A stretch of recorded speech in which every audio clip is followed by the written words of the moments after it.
मेरा ये कहना कि मैं 81 हूँ, 81.5। वीरेंद्र भाई को पूछो कोई बीमारी कभी सुनी क्या इनने कि मेरे को ये हो गया वो हो गया, हॉस्पिटल एडमिट होना पड़ा? कुछ नहीं, बहुत पहले समझ आ गया था रोल ऑफ विकार। और मेरे साथ बहुत अन्याय हुए, कई लोगों ने खाया, मेरा रिसर्च खाया, हर जगह में गंवाया गंवाया गंवाया, लेकिन मैंने अपने मन में द्वेष नहीं लाने दिया। कर गए हो, छोड़ दो, भूल जब जाओ तक उसको। कि बस वर्मा जी, एक था कि आपको जो महामारी के समय सुई लगी, मतलब हम तो उसके बाद बस वही एक ऐसा इंसिडेंस हुआ जिसमें आपको मेरे को निरोगी से वो कोरोना के बाद घर में रहना है, तो शर्त थी कि मेरे घर में मुझे बच्चा हुआ है और तुम बाहर से जाते हो, शिविरों में आते हो, क्या लेके आते हो पता नहीं, तुमको वैक्सीनेशन लेना पड़ेगा। मैंने वैक्सीनेशन लिया। उसके बाद करीबन साल 1.5 साल तक ना तो मेरा माइंड चलता था, ये जो आज बोल रहा हूँ इसका 10% भी नहीं बोल पाता, और ना शरीर ठीक रहता था। तो धीरे धीरे अपने शरीर को ठीक किया, आज इस अवस्था में हूँ। तो कहने का अर्थ पाठक साहब, अगर माइंड क्लियर कर दो, खाली कर दो, जो आपके साथ होना है वो तो होके रहेगा। आप में शक्ति नहीं है कि आप परिस्थिति बदल दो, और दिल खाली कर दो और सब छोड़ दो भगवान पे। देखो निरोगता कैसे दौड़ के आई। मैंने बुक में लिखा है। हाँ हाँ, बोलिए बोलिए, आखिरी बात मैंने बोलिए। पुस्तक में 2013 में, ये वीरेंद्र भाई साथ थे, हम लोगों ने डाला है पुस्तक में, आप शरणागति ले लो भगवान की। जैसे जैसे आप शरणागत, मैं सेंटेंस बोल रहा हूँ, मुझे आज भी याद है, जैसे जैसे आप भगवान के शरणागत होते जाएंगे तैसे तैसे आपकी ब्लड एसिडिटी कम होती जाएगी। पूर्ण शरणागति में आपने सब भगवान पे छोड़ दिया है। मुझे किसी से बदला नहीं लेना है, किसी को सबक नहीं सिखाना है, किसी को लूटना नहीं। तो जब आपकी शरणागति पूर्ण हो जाएगी तो ब्लड उस समय अल्कलाइन हो जाएगा, माने उसका पीएच 7.35 to 4.5 हो जाएगा। ऐसे ब्लड में कोई बीमारी बचती नहीं, आप में और छोटे बच्चे में कोई ज़्यादा फर्क नहीं रहेगा। दोनों निर्विकार, दोनों के मन सरल। आपने बता दी है। अभी तो अल्कलाइन लेवल और ब्लड एसिडिटी के भी बारे में अलग से बात करेंगे। आपने हालांकि बहुत सुंदर बात बताई है। मैं डॉक्टर साहब आपसे, और मैं वीरेंद्र जी, मैं बहुत आभारी हूं आपका कि आपके सौजन्य से आज इतने महापुरुष से मुलाकात करने का मौका मिल रहा है, वो लाइव हमारे दर्शक। मैं आपसे आग्रह करूंगा डॉक्टर वर्मा साहब, जब भी आपसे मैं वक्त ले लूंगा वीरेंद्र भाई से संपर्क करके, और मैं चाहता हूं, अभी हम लोग हाल में ही कोशिश कर रहे हैं कि ये जो बाजार बना हुआ है हेल्थ केयर का और मेडिकल फैसिलिटीज के नाम पर, उसको हम लोग काउंटर भी कर रहे हैं, और आपकी सेवा बहुत अपेक्षित होगी, आपकी और भाई वीरेंद्र की। तो हम चाहते हैं कि आप लोग उस अभियान से भी जुड़ें, और तब हम शायद अपने दर्शकों को और देश के लोगों को शायद बेटर रेमेडी दे सकें। तो आपका आज के शो में आपने देख लिया कि भांग को प्रतिबंधित नहीं करना है, और गौमूत्र के खिलाफ जो दुष्प्रचार करने वाले हैं।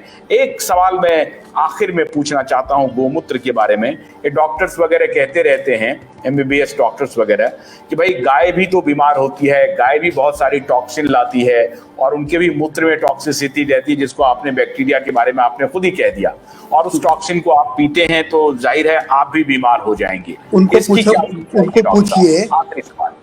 उनको पूछिए what do you mean by toxins. ये टॉक्सिन बड़ा वेग शब्द है, और ये फिर बोलेंगे वो आ जाएंगे। टॉक्सिन गौ माता में कहाँ से आया, फर्स्ट एक्सप्लेन दैट फिनोमेना। और सेकंड वो बोलेंगे बीमार होती तो उसके यूरिन में बैक्टीरिया, वायरस, फंगस कुछ तो होगा, तो टिका कैसे, जबकि पूरी साइंस चिल्ला के बोलती है। मैं पुरानी जमाने की एक बात बोलना चाहता हूँ।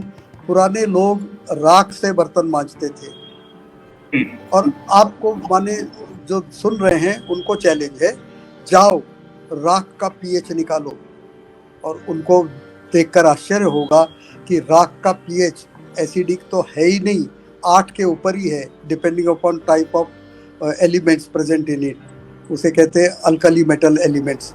तो जिस प्रकार के वो है उसके अल्कलाइन बनती।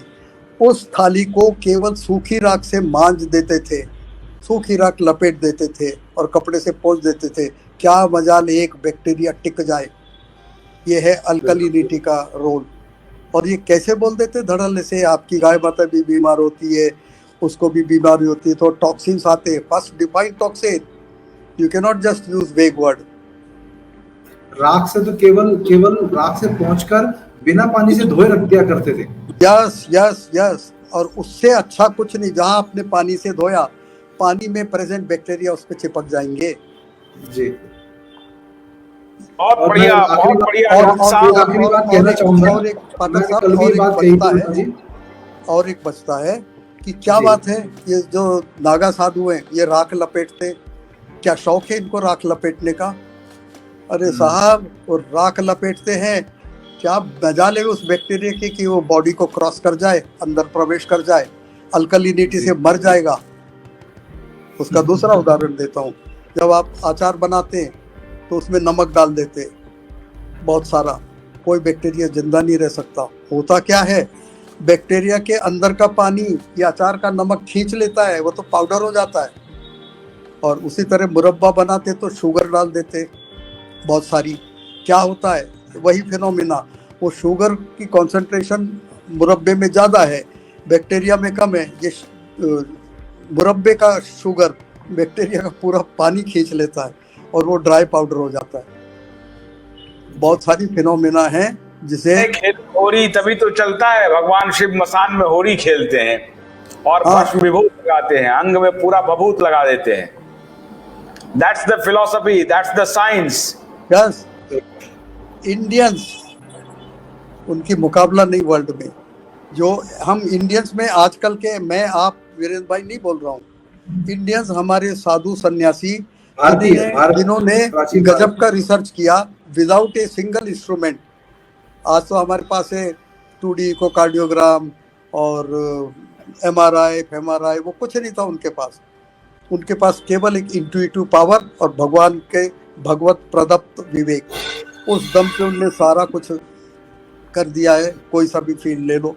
आपके वर्मा, डॉक्टर RN वर्मा, मैं आपको वचन देता हूं, डॉक्टर RN वर्मा, वैसे तो भाई वीरेंद्र बहुत जबरदस्त, बहुत बड़ा काम कर रहे हैं, मैं तो बहुत उनको नमन भी कर रहा हूं, ऑन एयर नमन कर रहा हूं। तो भाई वीरेंद्र और डॉक्टर RN वर्मा, मैं सभी जो मॉडर्न मेडिसिन के डॉक्टर्स हैं उनके साथ मैं आपको खड़ा करना चाहता हूं, और न सिर्फ शोज में बल्कि इस देश की आवाम को। और अब आप बचे हैं, आपको राजीव भाई ने कहा था कि आप मेरे इस विचार को आगे बढ़ाइए, आपके ऊपर एक ऋण भी है, उसे जन जन तक पहुंचाना भी है। हम ये कोशिश करेंगे कि जन जन तक ये पहुंचाएं। हमारे जो दर्शक हैं, छोटे छोटे पार्ट्स में इस वीडियो को एडिट कीजिए, अपने व्हाट्सएप ग्रुप पे, अपने फेसबुक ग्रुप पे, इंस्टाग्राम पे, ट्विटर हैंडल पे, हर जगह पोस्ट कीजिए। ये मेरी रिस्पॉन्सिबिलिटी नहीं है, ये आपकी रिस्पॉन्सिबिलिटी है, हमारे दर्शकों की। मैं पेशेंट ट्रीट करूं या ये सब करूं, मैंने आज तक नहीं किया। नहीं वर्मा जी, आपको नहीं करना है, आपको नहीं करना, पाठक जी हम लोग करेंगे, हम लोग करेंगे ये काम। पाठक जी, ये मैं आपको बता दूं, आपको पैसे ट्रीट करना है, ये काम हम लोग करेंगे। मैं डेटा में दूंगा, डेटा में दूंगा। हरिद्वार- और एक हरिद्वार रिक्वेस्ट है में- आपसे एक रिक्वेस्ट है कि एलोपैथिक डॉक्टर की टीम जितनी बुलाइए, उनको एक बात बोल दीजिए, राजू भाई का सेंटेंस याद दिला दीजिए कि सारे तर्कों का उत्तर ब्रह्मांड में है, लेकिन एक भी कुतर्क का उत्तर ब्रह्मांड में नहीं है। जी, तो मैं बता दूं पाठक जी आपको बता दूं कि हरिद्वार में वर्मा जी के सानिध्य में एक सेंटर शुरू हो रहा है, जहां पर उनकी चिकित्सा का लाभ कुछ दिन के लिए महीने में लोग ले पाएंगे, और हम लोग उनके साथ मिलकर इसको कर रहे हैं। तो ये वर्मा जी का यदि जो ज्ञान का लाभ है, क्योंकि आयु बहुत हो गई है, तो ये चाहते हैं कि समाज को इसका लाभ मिले, तो उसके लिए हरिद्वार में एक सेंटर जल्दी ही शुरू होने वाला है, जिसकी सूचना हम जल्दी ही आपके माध्यम से भी लोगों को देंगे। सूचना दे दें कि अकोला महाराष्ट्र में और दिल्ली नोएडा में हम लोग भी अपना संस्थान शुरू कर रहे हैं। अकोला में तो शुरू हो गया है, नोएडा में हम लोग बिल्कुल तैयारी कर रहे हैं, और कुछ ही दिनों में वो संस्थान हमारा रेडी हो जाएगा, और आपके हरिद्वार के साथ साथ उसको हम लोग आगे बढ़ाने की कोशिश करेंगे। इस मुहिम को हम लोग आगे बढ़ाएंगे और जनता को, देश के लोगों को रेमेडी भी देंगे, हम सॉल्यूशन भी देंगे, समाधान भी देंगे। वीरेंद्र सिर्फ भाई का काम है, नहीं करेंगे, क्योंकि इस फार्मा वीरेंद्र माफिया भाई- के खिलाफ 360 लड़ाई हम लोगों को लड़नी है, जीतनी है। तो आप दोनों का बहुत बहुत शुक्रिया हमारे शो में आने के लिए। मैं आगे भी आपसे बातचीत करूंगा। आज हमने गौमूत्र पर बात की, भांग पर बात की, गांजे पर बात की। भांग और गांजा को प्रतिबंधित मत कीजिए। मैं आदरणीय प्रधानमंत्री से आग्रह कर रहा हूं, आप तो सनातनी प्रधानमंत्री हैं, आप चाहें तो कर सकते हैं। मैं आपसे आग्रह कर रहा हूं कि गांजा भांग पर से प्रतिबंध हटाइए, रेगुलेट कीजिए, ठीक से उसका विजिलेंस कीजिए कि उसका दुरुपयोग कोई ना करें। और ये जो चरस है या बाकी जो चीजें हैं उसका दुरुपयोग न करें, बॉलीवुड वाले दुरुपयोग न करें। बहुत बहुत शुक्रिया हमसे आज बात करने के लिए। मैं अपने दर्शकों से अनुरोध करूंगा कि आप इस वीडियो के छोटे छोटे अंश एडिट करके अपने प्लेटफॉर्म पे, सारे सोशल मीडिया प्लेटफॉर्म पे आप उसे प्रसारित करें, हमारे वॉरियर बने। बहुत बहुत शुक्रिया आज के लिए। कल रात 9 बजे हमारी आपसे फिर मुलाकात होगी। तब तक के लिए आशुतोष कन्नर दीजिए। नमस्कार।